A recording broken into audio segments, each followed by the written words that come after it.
Mrs. Fox, can you hear me? I can. Can you hear me? Yes, I can. Thank you.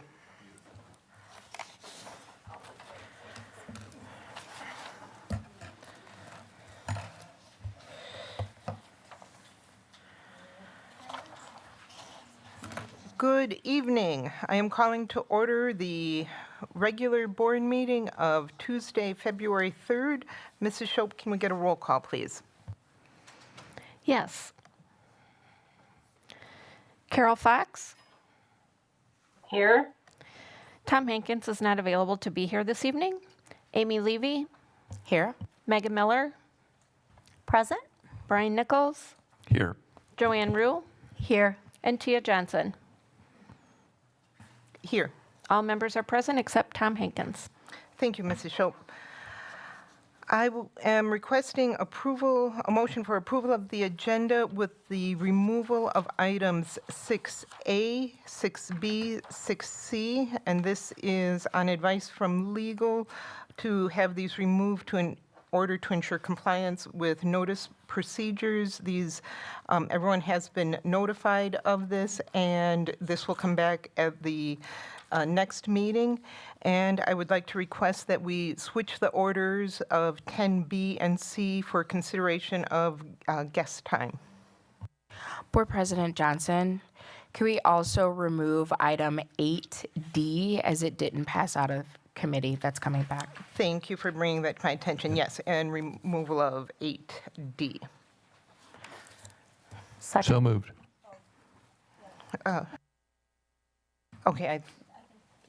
Okay, motion by Brian Nichols, seconded by Megan Miller.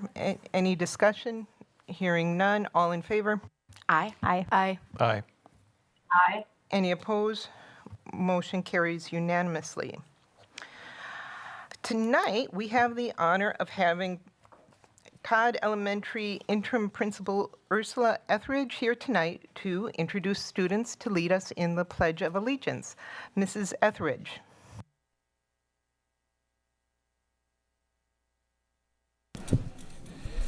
Thank you. So I have Tremere. If you could come stand up here. Tremere is a 5th grader with a lot of great humor. Tremere likes to draw, to play video games, to talk about sports, and most importantly, he likes to style his outfits. I have Aaliyah. That's okay. He said not today, but yeah. Aaliyah is a 5th grader at Todd Elementary School who plays the clarinet in band class. Aaliyah likes watching movies, playing with her dog Sky, and Aaliyah has a sister here at Todd named Ava.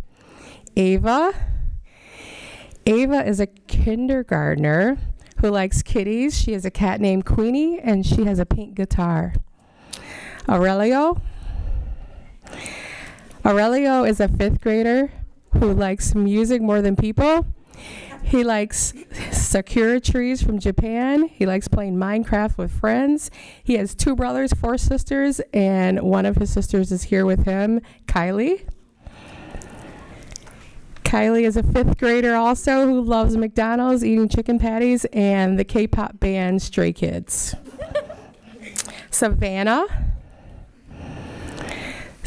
a 5th grader at Todd who likes to swim and spend time with her family and friends. Savannah likes traveling with her dad. She's traveled with her dad to Oklahoma, Tennessee, Florida, Indiana, Georgia, and Wisconsin Dells. So these are our kiddos who are going to lead us in the pledge. Please rise.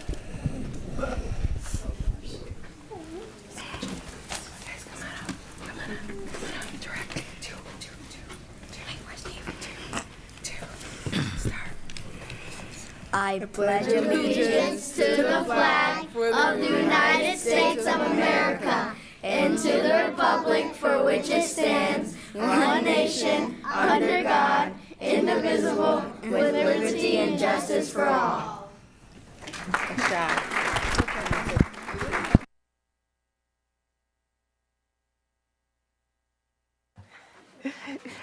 Thank you so much, Mrs. Etheridge. We really enjoy that, and I really enjoy it when we can hear the students' voices over our own. So nice job, Todd students. We appreciate all of that.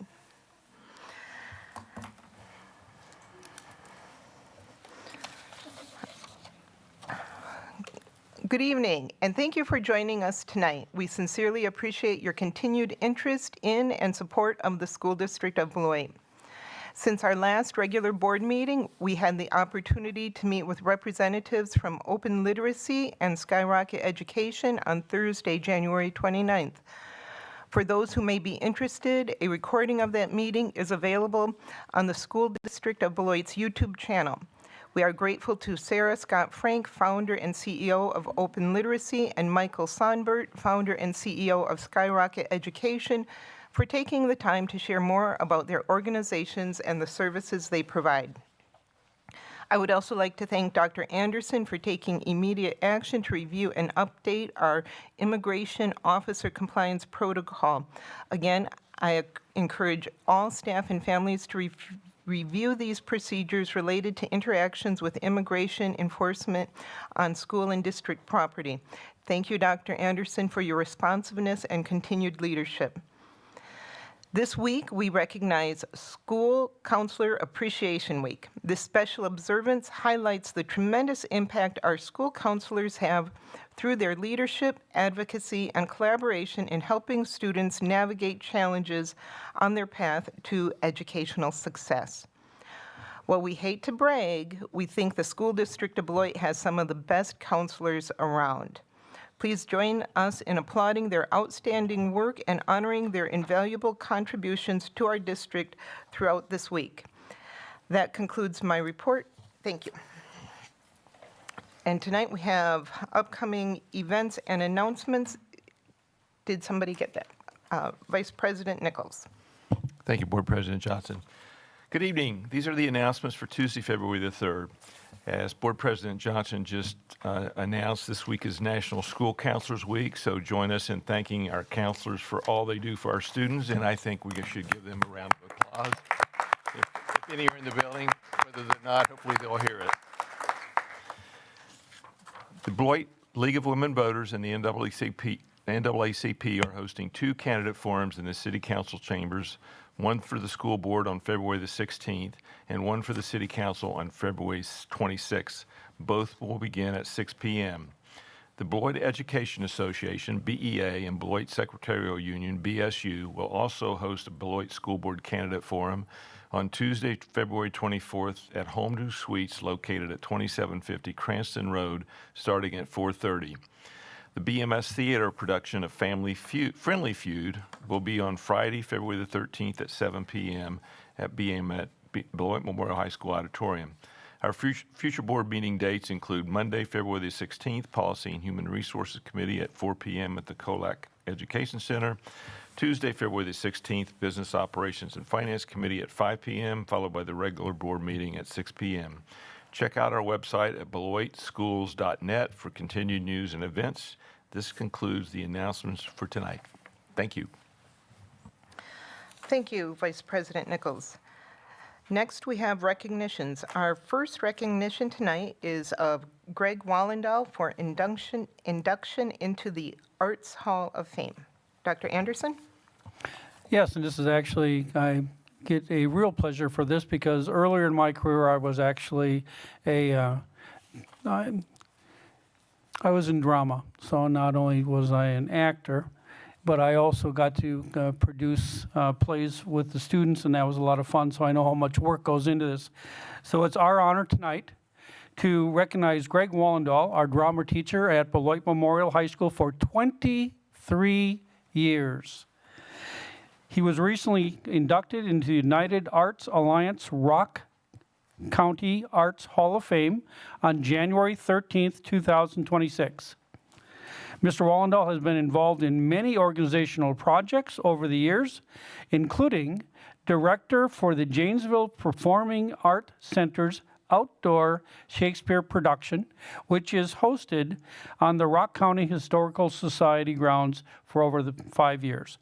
The district is proud of Greg's accomplishments and for his induction into the Arts Hall of Fame, and we want to give him our heartfelt congratulations.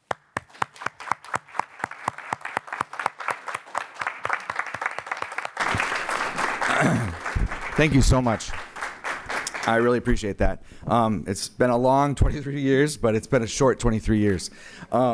And one thing I just want to, it's such a special thing to me, just because, you know, in the history of Beloit Memorial High School, since it's been built, we've only had three theater directors at the high school. And that was Betty Reinholtz, who the Little Theater is named after, and Lauren Sass, and then myself.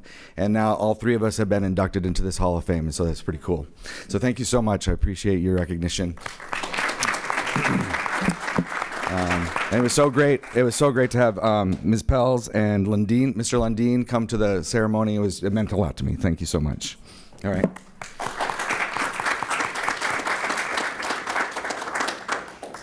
I have to ask, do you have another 23 or 33 years in you? So, no. Especially like this year, because I'm also in a show at the same time.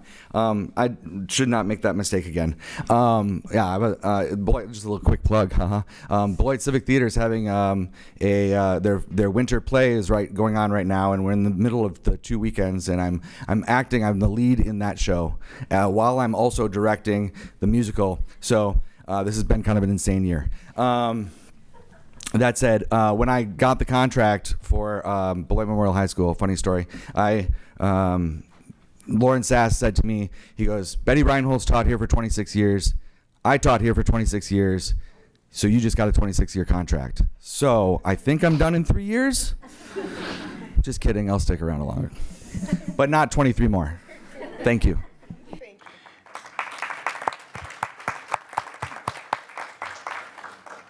Don't be so sure, I'm on year 47s. Tonight we'd also like to honor and recognize several students for their artwork. Now, I'm an individual who loves to appreciate art, even though I have no artistic ability. I can't draw a stick man with a ruler. So I always appreciate the artistic ability in others. So tonight, the students being recognized have won a prestigious Scholastic Art Award. This is a statewide competition. The top 10% of contestants get honorable mention, while the top 5% are known as Silver Key winners, and they have their artwork shown at the Milwaukee Museum of Art. Our Beloit Memorial High School honorable mention individuals are Zanies Perkins, Lydia Cooler Espana, Ash Coleman, Jennifer Martinez Giles, Sean Levy, and Liliana Meja Campos, who got 2 awards. I apologize for butchering the names. But the recognition award stays the same, so if we could give those a round of applause.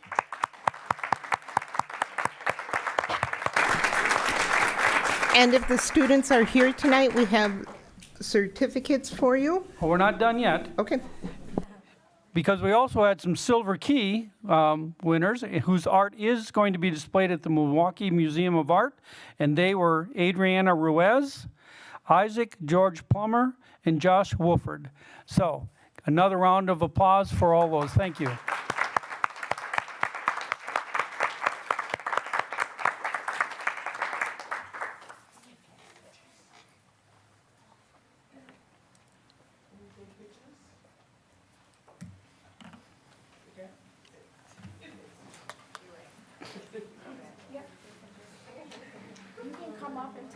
You can stand up.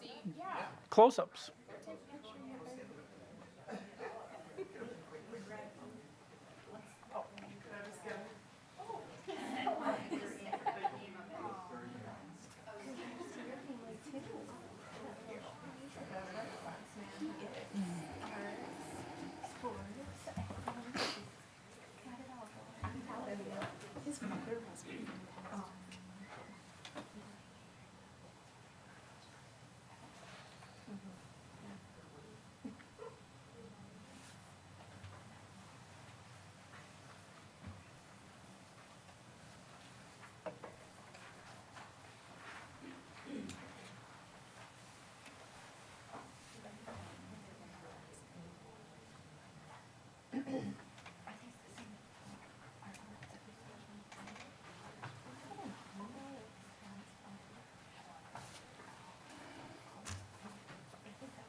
another round of applause for all of our recipients tonight.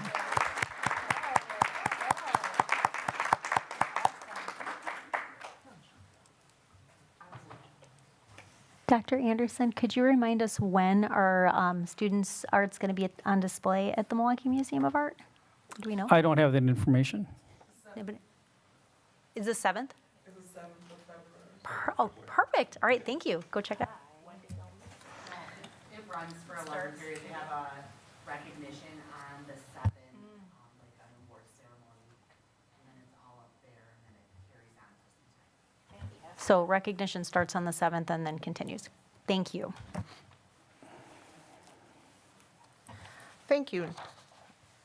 Next we have public comment. Mrs. Shope, I know there's at least one public comment.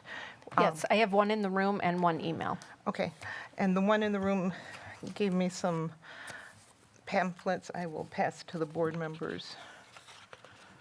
And the first one in the room, before that person begins, I'll read the norms. Members of the public are welcome to attend all open meetings of the Board of Education. Individuals attending board meetings are expected to conduct themselves in a respectful and courteous manner that models appropriate behavior for our students. Individuals wishing to comment are expected to comply with the norms found on the back of your comment cards and in Board Policy 187, public participation at board meetings. We ask that each of you contribute to maintaining a respectful and orderly meeting and prevent discussing confidential matters in a public forum by following these norms for public comments during meetings. Thank you for your participation and courtesy. Mrs. Shope? Our first person is Bill.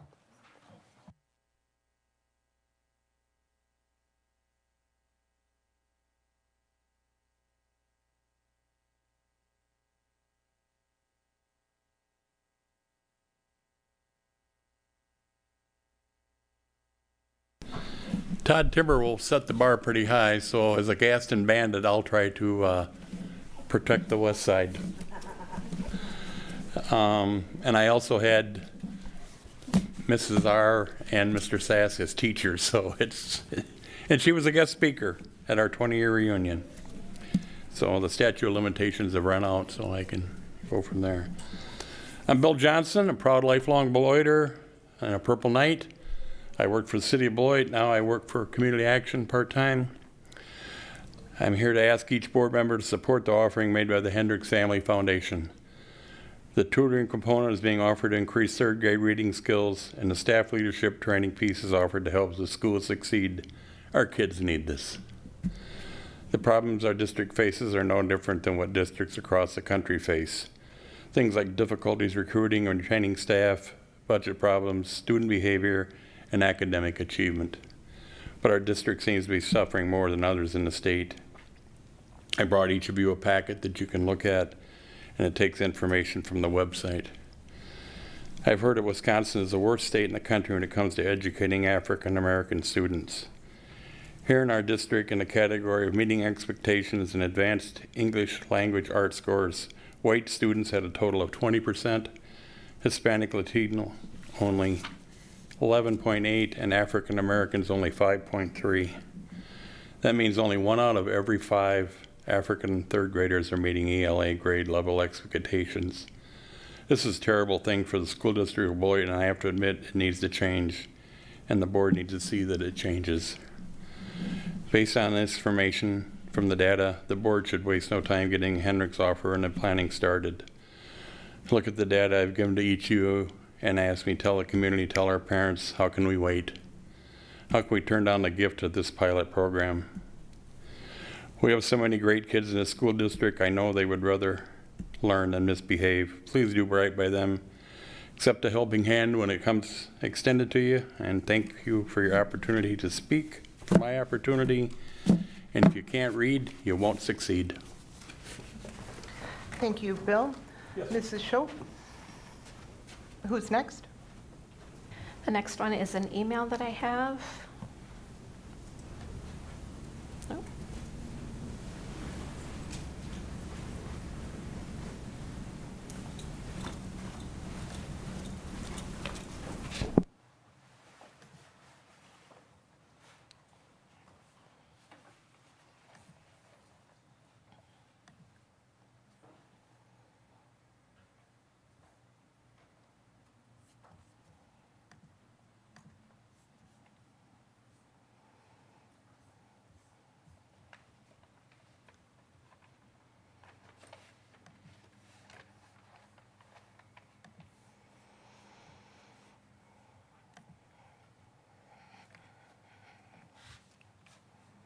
Sorry.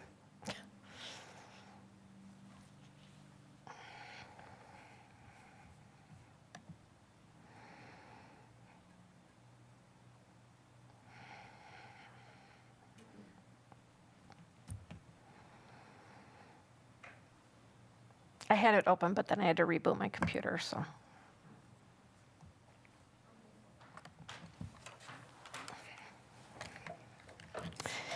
Okay, this email is from Kay.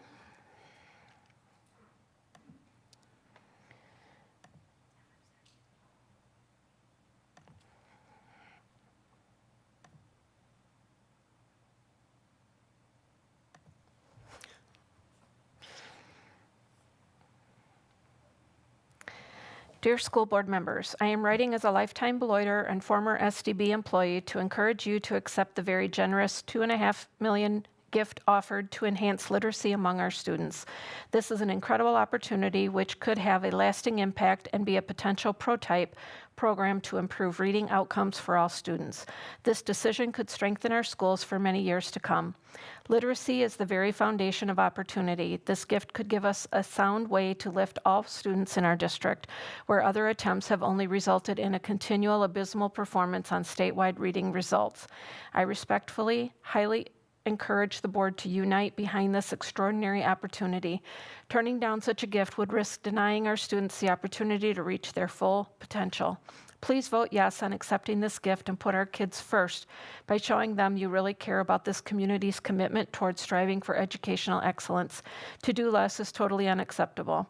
Thank you for your service as a school board member. Here's an incredible opportunity to say yes to a gift that will indeed keep on giving. Sincerely, Kay. Thank you. Was that it for the online ones? Okay, thank you. Next up, we have Superintendent's Report. Dr. Anderson.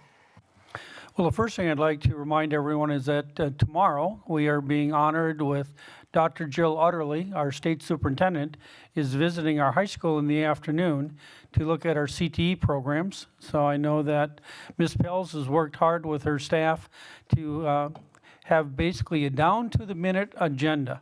They are very precise on exactly how this will go, but we're being honored with that tomorrow, so that will take place tomorrow afternoon. This month, we are meeting with all of the principals on staffing for the 26-27 school year. So at the beginning of March, we should be able to give a plan for the staffing that we believe we need for the 26-27 school year. That fits right in with our work on making budget projections, because usually staff salary and fringe benefits takes about 80% of a normal school's budget. So this is really one of the largest budget pieces. So we'll be working on that, and we are ready to give a presentation to the board at the beginning of March to keep them abreast of where we are with what we think we need for staffing, how we think that will fit in the budget, and then how we're going to go about trying to recruit to make sure that we have staff in all of our positions at the beginning of the 26-27 school year. Tomorrow morning, I will also be at the Greater Beloit Civics Affairs Committee for I think it's going to be, they want me to, I'm not really a presenter, but I'm sure that I'll be the question and answer person for the School District of Beloit. So that'll be tomorrow morning. Other than that, I put it all in my board bulletin, and have a nice night. If there's anybody questions, I'll be happy to answer. Thank you, Dr. Anderson. Next, we have Business, Operations, and Finance. Oh, I'm sorry. Oh, Board Member Levy, do you have a question? I do. Thank you so much. Actually, two. What time is Dr. Utterly's visit, and are board members invited, if we're available? I think it's 1:30. And I know that it's scripted, so I'm not going to say that you're certainly not invited. I'm certainly that you would be welcome to attend. But I will tell you that they have it scripted to the minute about what classes she's going to be in the interactions that they're looking forward. But board members are certainly welcome to be with me as I introduce and to greet her and to watch her interactions with our staff and students. Awesome. Thank you so much. Next, we have Business, Operations, and Finance Committee Report. Vice Chair Nichols. Thank you. Yes, we had a large meeting tonight because it lasted a little longer than normal, but we had a lot of discussion on various and sundry things. We talked, Mrs. Elwood went over the monthly financials with us, which you will see later tonight. We moved those forward. We discussed budget transfer the month end, which was an interesting. For me, it was interesting because we've never seen that before. So, Athletic Director Grass made a presentation on athletic improvements and fundraising for the athletic fields in the Barkin Arena. And we talked, and that was pretty much it on the business ops and finance. So I will move along, if it's okay, to the policy committee. Please. And we had a short meeting tonight. We moved that from yesterday evening to tie it into tonight's meetings, and we moved the Exhibit A HR recommendations to the full board for later this evening. And that concludes the Policy and Human Resources Committee meeting. Thank you. Thank you. Our next item is State Education Convention Report. This year, 4 board members, Carol Fox, Tom Hankins, Amy Levy, and myself attended, and I wanted to give everyone who attended an opportunity to give feedback or share any insights. Mrs. Levy or Mrs. Fox, do either of you have anything you'd like to share? I would briefly, it's okay. Please. First, congratulations and thank you to WASB, WASDA, and WASBO for another great state education convention. Just some of the sessions that I went to that really stood out and I was particularly appreciative of, empowering school communities, stakeholder-driven strategic planning, student discipline, legally compliant expulsions, right-sizing district facilities for declining enrollment. I was also fortunate enough to attend the WASB breakfast and the WASDA luncheon, which anyone who's not familiar honors the superintendent of the year, which this year was Dr. Tremaine Clarity. So there's the Beloit connection there. That celebration particularly reminded me of the power of education as a student and as a practitioner. It was absolutely beautiful, the tribute he gave to his mother. It was amazing. Also, I was proud to serve as a WASB delegate, so thank you to the board for that honor. We were efficient and effective. We came together as a statewide delegation to decide on WASB's position on a wide range of relevant issues concerning our 421 districts across the state. I'm confident that our efforts will help guide Chris Kulo and David Martin as they continue their important work in advocacy and government relations on behalf of our districts. So thank you to the school district for the opportunity to serve as a delegate and to attend the state education convention. It was great. Oh, one final thing. Anyone can download the app, and if some of the sessions that I mentioned or you want to scroll through and other ones, a lot of them have their presentations uploaded, so you can click on those, you can view the presentations. Most of them have the presenter's information, and it's been my experience in the past that if you have questions, if you reach out to them with questions, they've been very responsive. So to anyone who's listening, who's interested in more information, that's a great tool. Thank you, Mrs. Levy. Mrs. Fox? Thanks. I hope you can hear me okay. Okay. Yeah, it was a wonderful convention, and they do a wonderful job. So I echo what Amy said. And I want to thank everybody for the opportunity to attend. It was very exciting to be there with other board members and hear the work being done around the state to improve student outcomes. And as a new board member, it was fun for me to meet and talk with people who've been doing this work for many, many years.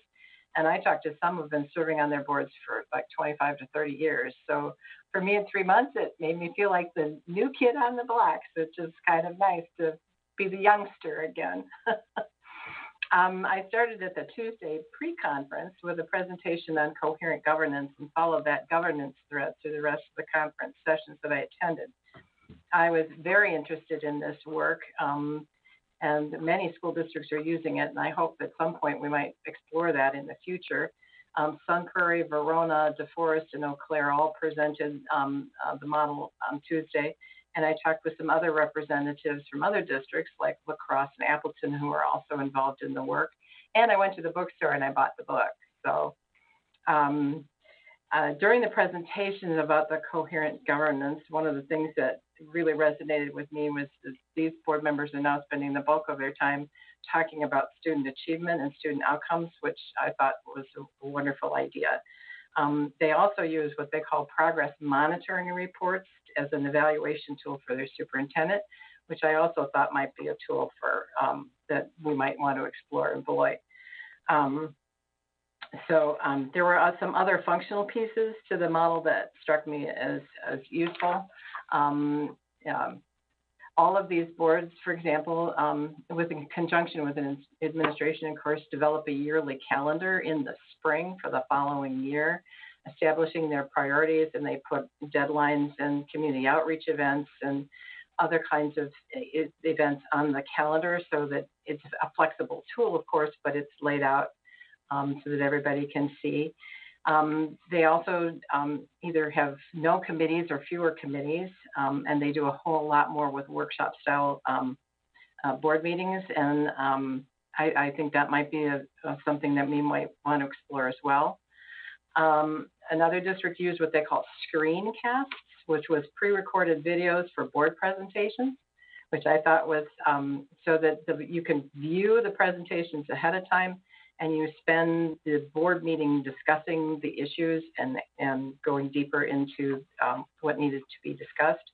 I thought that was a good idea.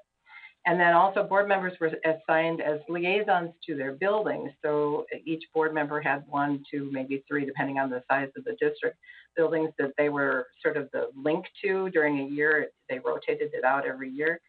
And they attended events, were available for questions for the staff. And I thought that might be a really interesting thing to explore as well.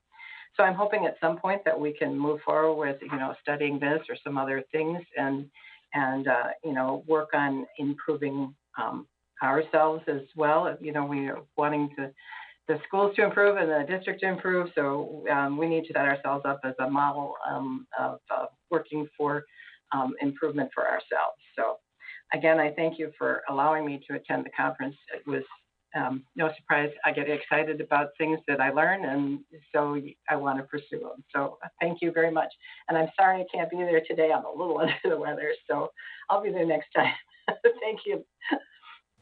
No problem. We're sorry to hear you're not feeling better, Carol, but thank you for staying home. We appreciate you being with us virtually. This year's State Education Convention theme was Collaborate, Innovate, and Elevate. This theme highlights the effort that districts across the state take to work together, develop new partnerships, explore creative pathways, and elevate the futures of the amazing students we serve. The first workshop I attended was called Beyond the Score, Equipping School Boards to Use Data for Informed Decision-Making. This session provided thorough training in accessing and using information from the DPI annual district report cards. And they also had training to use WiseDash to get more specific comparison data and to be able to dig deeper into information at building levels and compare different districts throughout the state. I also attended the Student Discipline Legally Compliant Expulsions, where they discussed some alternatives to expulsions that a district may consider, as well as other things. Dr. Anderson and I are working on an agenda for a student behavior discipline board meeting this spring. We're looking for a March meeting. We'll have Mrs. Shope get a timeline for us to find out when we can all get together. I also attended the State of School Finance, something discussed quite a bit during that I heard throughout this convention was the term some certain and some sufficient. And these are legal budgetary terms that define how money is allocated. And The sum certain, sum S-U-M, certain, is a fixed, exact, predetermined amount of money versus sum sufficient, which is an open-ended authorization to spend whatever amount is necessary for a specific purpose. The reason this was significant in this year's discussions is how the state covers special ed funding. So school districts have students that are identified as special needs, and we have to educate them. And we have to educate them whatever they cost. However, the state budget has a set amount of money, and that money is allocated to the districts proportionately. So although there is a state legal amount that they're supposed to pay, which I think, and Dr. Anderson, please help me, because I wasn't quite certain, and I didn't reflect on all of my notes. I think they had set it for 45% to cover special ed this year, but by the time they get through that and distribute the sum certain money, it's actually going to be closer to 35%. That is correct. In other words, if they would have provided the sufficient amount of money, they would have lived up to their promise that they had made to the basically to the state. However, when they put it in a fixed amount of money, once all of the bills came in and they divided it up, it went back to basically just slightly more than we have had in the past. So it makes it difficult for school districts to budget, and we obviously want to provide the best education we can for all of our students, regardless of the cost, but those are some of the constraints we have to work with. So I think the district, for covering the board registration to be able to go to the Wisconsin State Convention in 2026, and again, I encourage board members to attend conventions. You really do learn a lot, and the conversations between board members from other districts is also very enlightening.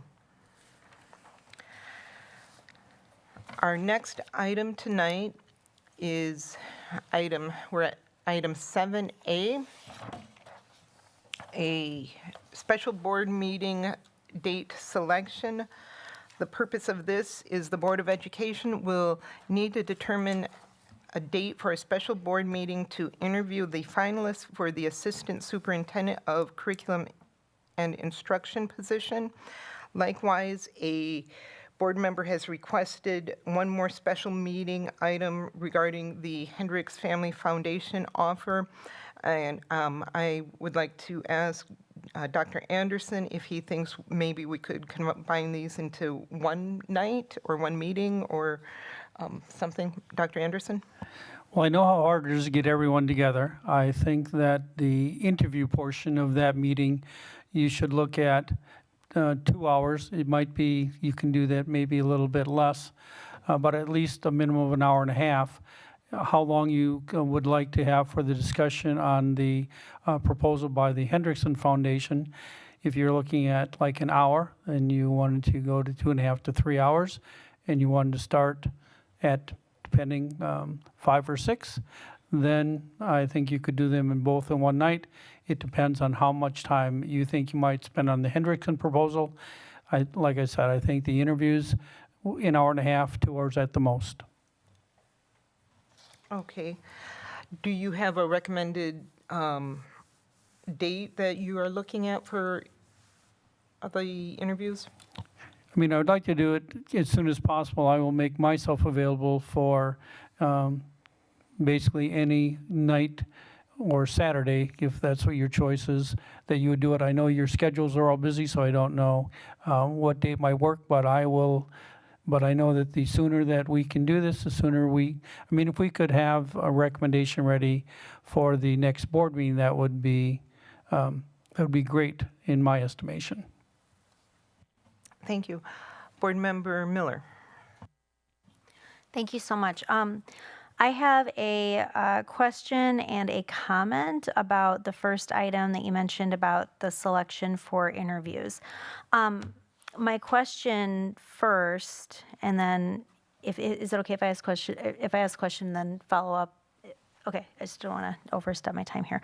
Okay, I was hoping, Board President Johnson, if it would be okay for Dr. Anderson, just to, for the purposes of transparency, just to kind of walk the board and the public through, like what is this interview, what is the purpose of it, and what is your vision for how this will play out? Because I've just received a lot of questions from people, so just that's part one. Yes. Since what I'm looking at, one of the things that I had recommended to the board early on is that when Ms. Mortek submitted a letter of resignation, that we change the title of her position from Director of Teaching and Learning to Assistant Superintendent in charge of Curriculum Instruction. And the reason for that is one of the things that I believe would be important for the district going forward is to be able to have a viable internal candidate to look at for the superintendency. I think if there's someone invested in the community, someone who has a track record of being here, that might help with longevity. I know that individual would have to earn that position, but at least we could have a viable internal candidate. So we took the internal candidates that had applied. There were 4 of them. We interviewed those on Friday. 2 candidates rose to the top, both being very good candidates, Emily Pels and Leah Mallett. So what my then recommendation is that in most cases, I would make this decision and bring a recommendation to the board. If we are looking for a director, I would make that, bring it to the board because I'm your direct hire and the rest of them work and report to me. However, in this case, what we're looking at is someone who could potentially be a superintendent.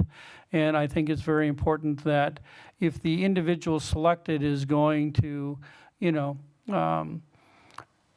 put forth the time to basically learn how to be a superintendent, and it's going to take, because they're going to have to do their normal job, plus it'll be a fair amount of mentoring.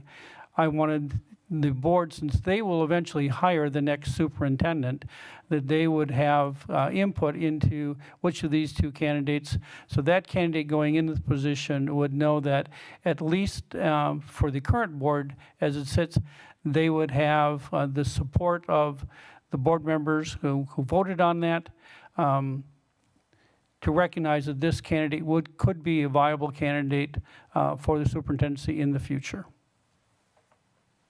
Thank you so much. My comment on this is I was fortunate to be able to participate on Friday. We have absolutely exceptional educators in this district, which is not a surprise to anybody. It was a wonderful experience, and I'm so grateful for everybody who put their hat in the ring. I don't know if I said that expression right, but a couple of concerns I have about us moving forward with the second interview with the board include that, one, I think just reflecting back on some concerns I've heard from community members, as well as some history here in Beloit, this might strike some people as either engaging in, I guess, like showing that we're not interested in pursuing a good faith search for the permanent superintendent. 2, I think just like with the, and I guess like everything up to this point I think is fantastic. I love that whoever is selected for this role will have the opportunity to receive the mentorship that you're offering, and I'm excited for this role. I'm concerned also about sending mixed signals. So like typically, and I don't know how other school districts do this, like this might be a thing in other districts, but my experience on this board has been that we have our one employee and the board does not participate in hiring anybody outside of just, our role on, the employee exhibit A type stuff, right? But we're not really here to oversee anybody besides our seated superintendent. And then to that point, Dr. Anderson, I have like full faith and confidence in your leadership and in your judgment, and I would be likely to support whoever you put forward for this role because we have hired you to be our interim superintendent. So personally, I'm not seeing a need at this point for the board to be involved. And so I have like, as you can see, just to sort of summarize, a variety of kind of concerns with us even moving forward as a board to conduct these interviews. But I definitely do appreciate the desire for us to do so. I feel like it's logical, but I just think there's a bigger picture here. There are implications both for the candidate that we select and the future potential superintendent, as well as just trust building with our community. Thank you, Ms. Miller.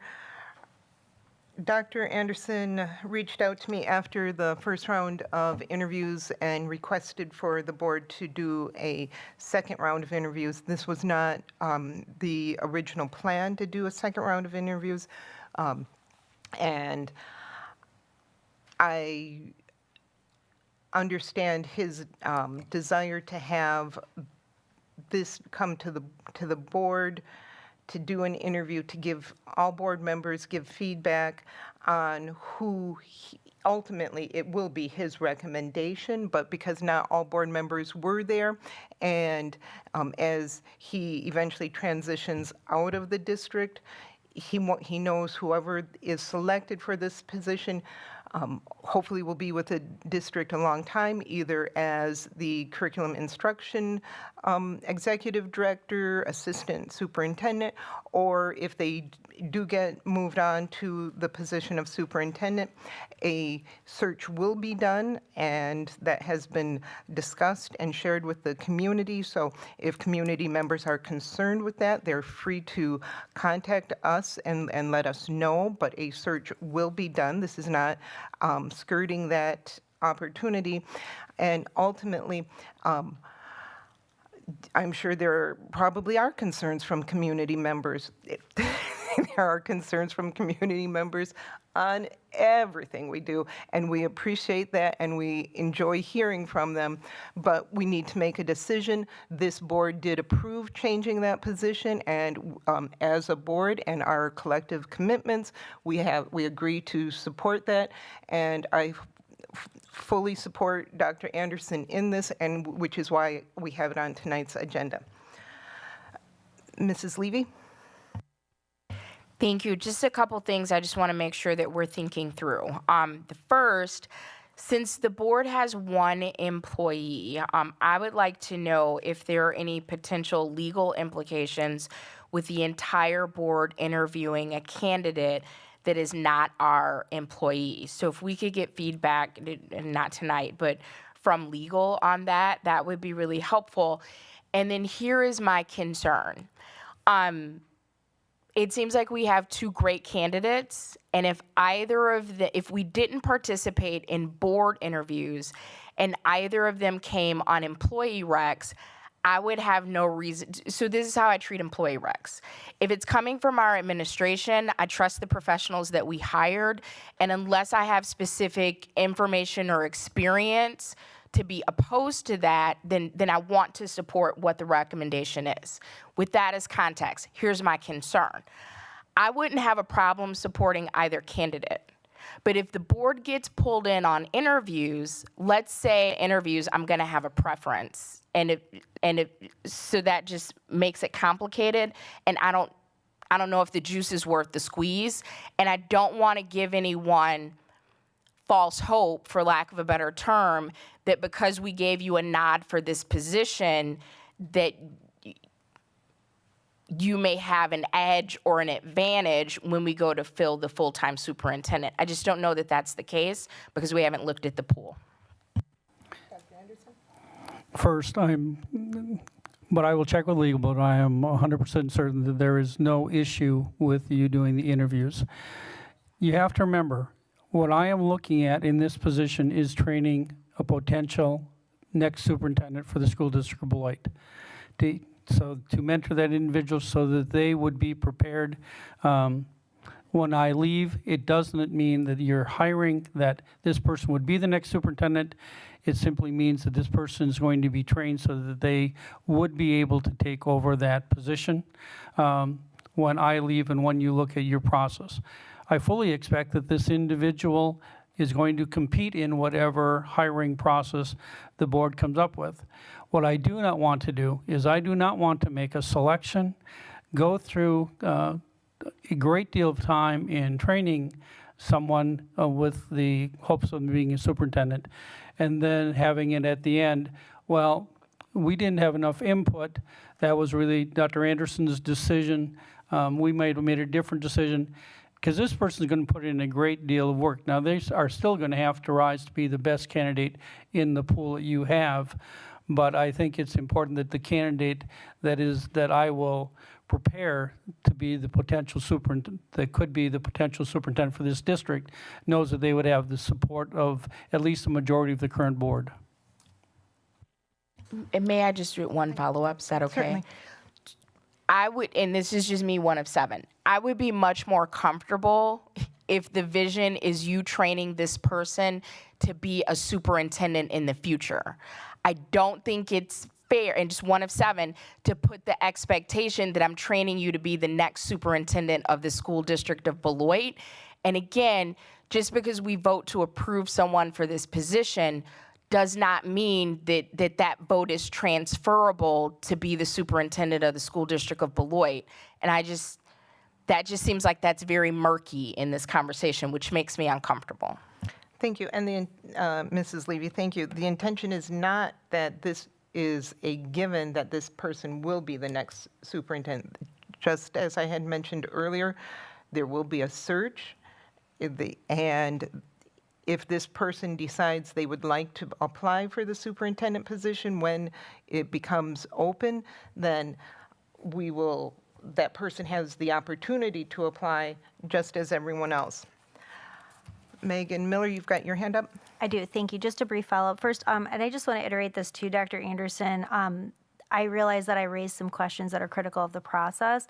I do really want to make sure to thank you. I think any amount of mentorship that you are willing to give to like really anybody in the district builds our capacity and will absolutely be a good thing no matter what. So I just wanted to like make sure to honor that and appreciate that. It's definitely important. And then just a follow-up thing, it's not really even on this, I don't want to go off the agenda, but if we could just get a Board President Johnson an update at some point about what the timeline's going to be for how we're handling the search on future agendas, just because typically searches are done, on a different timeline. So I just again, in the spirit of transparency with the community, people who are interested in the issue, I'm sure you've got a plan for that. If you could just kind of keep us posted, I think that would be really helpful. Thank you again. Thank you.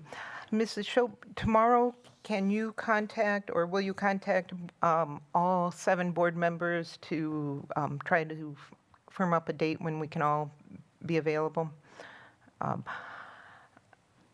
And I know Dr. Anderson said as soon as possible, but I think right now, realistically, it might be early next week, might be what we're looking at. Does that work for you, Dr. Anderson? Okay, thank you. And just for clarity, are you still looking at a meeting to hold both, like a discussion on the Hendrickson proposal and interviews? I just want to be, so when Michelle and I talk, I know what we're looking at. Yeah, so like I had mentioned, a board member had requested that we have one more board discussion on the Hendricks Family Foundation offer. Are there any board members that are opposed to having this in one meeting? Mrs. Levy? A question. It is what we're being asked to do to sit in and participate in the interview. Are we going to debrief afterwards? Are we going to have time to discuss and then shift gears? Okay, so I would think an interview of this magnitude is a minimum of an hour. So that's 2 hours. To debrief, I would say that's at least an hour. And then I'm not sure how long we're budgeting for the Hendricks Family Foundation presentation. I hope that is open to the public and the public is welcome and there can be some Q&A, not just with board members, but community members as well. So I'm thinking that's at least an hour, hour and a half. So 4.5 hours is what we're looking at if we combine these. And I'm not saying that's right or wrong. I just want us to understand what the time commitment we're agreeing to. And so I would be a fan of separating those. Thank you. The interviews actually did not go that long, surprisingly, yeah. So I think you're being very generous in how much time you think. the For an interview- assistant superintendent position, Yeah, that's kind of disappointing. Okay. Mrs. Fox.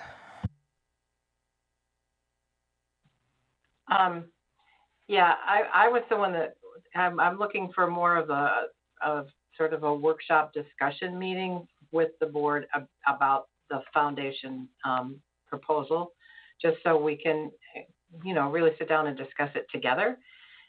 We certainly can have some community input if we choose, but, we need to sit down and sort of talk it over. And yes, of course, it needs to be an open meeting, but, it's worthy of discussion. I did make another suggestion about the interview, and I don't know if anybody's following up on that at all. I'm hearing from several board members that they would trust Dr. Anderson's choice, and I could go that way too. I mean, if we're concerned about conflict about moving forward, maybe we just decide that we want to trust his choice. But I too vote for 2 meetings if we're going to do interviews, because I think that they may go longer this time around for one. Okay, thank you. Dr. Anderson, what are your thoughts?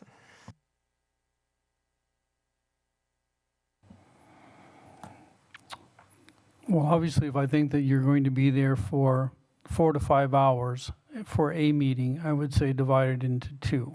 So if you're looking at the amount of time, I certainly think that there's only a certain amount of effectiveness. So once I think you get past 3 hours, I think any time after that is ineffective. So if you think that you're going to be longer than that, I think 2. As I said, if I was just looking at hiring a director, I would have no issue with making a recommendation to the board, period. But I do not look at this position as the director. I look at this as a viable candidate for superintendent, which the board's responsibility will be to hire. That's why I wanted the boards to do the final interview of the 2 candidates and to make a selection so that individual would know going into being trained that they had the support of the majority of the board. So that is the difference. It's not, if I didn't think that that we were training this person to be a viable candidate for your next superintendency, because I truly believe you need to have someone that's invested in this community, I think that's going to be an important point, then I would. But like I said, I truly believe in a way where you're taking a look at, there's 2 potential individuals that could be an internal candidate for the next superintendency. And I think that if you choose that one, it shows that person's a little bit that you have faith in them, that they would be a viable candidate. Thank you, Dr. Anderson. Mrs. Shope, tomorrow would you send out a doodle poll or call the board members to find out if there are 2 dates that we can all 7 get together on? Thank you. Next, we are at the consent agenda. Typically, there is no separate discussion of the items unless a board member so requests, in which event the item or items will be removed from the general order of business and considered in their normal sequence on the agenda. Item D has already been removed from the consent agenda. Are there any board members that would like any of the other items removed? Is there a motion on the consent agenda? So moved. Second. Motion by Brian Nichols, seconded by Amy Levy. Any discussion? Hearing none. All in favor? Aye. Aye. Aye. Aye. Aye. Any opposed? Motion carries unanimously. Next up, we have employment recommendations, Exhibit A. Are there any open session questions on Exhibit A? Are there any closed session questions on Exhibit A? Hearing none, is there a motion to approve Exhibit A? So moved. Second? Motion by Brian Nichols, seconded by Megan Miller. Any discussion? Hearing none, all in favor? Aye. Aye. Aye. Aye. Any opposed? Motion carries unanimously. Our next item tonight is executive session. A motion may be made and a vote taken to convene the Board of Education into closed session pursuant to Section 19.85, Parent 1, Parent F of the Wisconsin State Statutes for the purpose of reviewing the expulsion orders of the independent hearing officer pursuant to Section 120.13, Parent 1, Parent E, 4H of the Wisconsin State Statutes. The Board of Education shall, upon review, approve, reverse, or modify the orders, and pursuant to Section 19.85, Parent 1, Parent E of the Wisconsin State Statutes relative to the purchase, sale of property negotiating public funds. Is there a motion? So moved. Second. Motion by Brian Nichols, seconded by Amy Levy. Mrs. Schopp? Joanne Rue, Aye. Brian Nichols, Aye. Megan Miller, Aye. Amy Levy, Aye. Carol Fox, Aye. and Tia Johnson. Aye. Motion carried unanimously. Thank you. The Board of Education may reconvene to public session in order to take any action if necessary on items discussed in closed session. Thank you.